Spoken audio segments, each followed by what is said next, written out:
sociología? Para que nos metamos en el tema de la universidad. Porque podría haber sido medicina también, ¿no? También, de pura despistada. Yo, honestamente, la verdad, a mí me gustaba el teatro. ¿Sí? Porque mi madre tenía muchísimas relaciones. En mi casa siempre fue una mezcla rara. Iban los políticos, iban muchos pintores, pero sobre todo iba gente del mundo del teatro.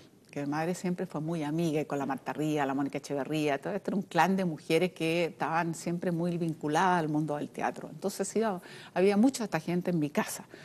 Y a mí en el fondo me gustaba la idea del teatro, pero yo creo que era lo suficientemente tímida y pienso que habría sido una muy mala actriz, así que no, por suerte se abandonó eso. Pero entonces yo pensé que iba a ir al teatro y por lo tanto no era necesario que yo tuviera que dar ese bachillerato y me instalé en Algarrobo.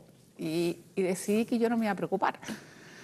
Y faltaba como una semana y me fue a buscar mi padre, pero así, me trajo de una aleta, así a Santiago. Quise imaginado, niñita, usted tiene que entregar su bachillerato, porque él siempre decía, yo no les voy a dejar ninguna fortuna material, ustedes se van a ganar su vida como profesionales. Él tenía una obsesión, porque claro, si revisa la historia familiar... que las mujeres fueran profesionales. Claro, pero además si revisa la vida familiar, su bisabuelo, su abuelo, todos siempre fueron profesionales. Entonces, esa era como su marca. Entonces me fue a buscar, así, ¿qué está haciendo aquí? Tiene que ir a dar su bachillerato. Y yo me había inscrito en Biología, Física y Química, una cosa completamente loca. Pero al mismo tiempo yo no quería darlo porque yo decía, si no hace falta, si yo voy a estudiar teatro. Bueno, total, tuve que ir a dar el bachillerato.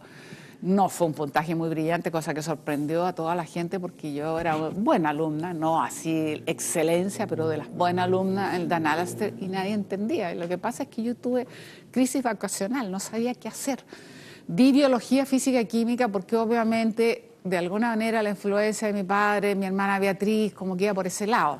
Entonces, a pesar que el Chicho varias veces me insinuó que sería bonito tener una mujer abogada, y yo más de alguna vez le oí decir de que ser parlamentario y abogado era como que facilitaba mucho más la tarea.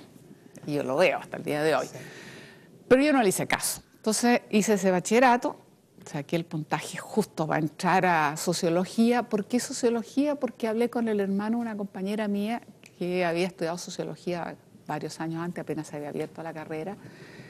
Y me pareció interesante, me pareció novedoso, me pareció algo que salía de lo que yo conocía hasta ese momento y me gustó la idea y me fui a la Universidad de Chile. ¿Viviste la reforma universitaria con fuerza en la Escuela de Sociología? Me imagino, porque esto pasó, claro, el 67, tú ya estabas recién saliendo.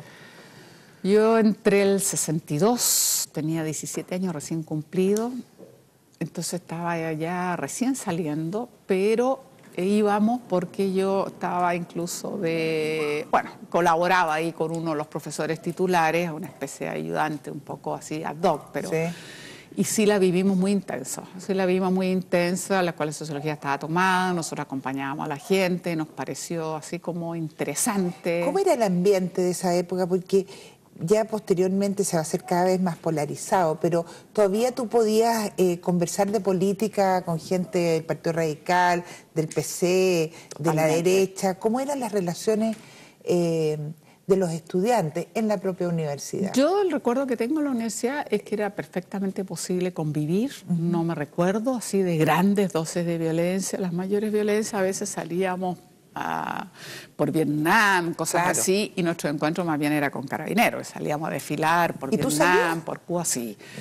Pero entre los estudiantes, claro, había discusiones, pero no era nunca la violencia que yo he visto, por supuesto, en estos tiempos, jamás. O sea, yo nunca viví esa violencia así de arrancar un banco, de tirar piedras. Nuestra violencia era salir a marchar y que nos detenían en el sentido que decían que hasta aquí nomás llegaba la marcha y a lo más un carro de agua, digamos. Pero nunca vi destrozos ni nada por el estilo. Estoy hablando hasta el 66, que yo estuve allí, 66 y 67 ya estaba como ayudante.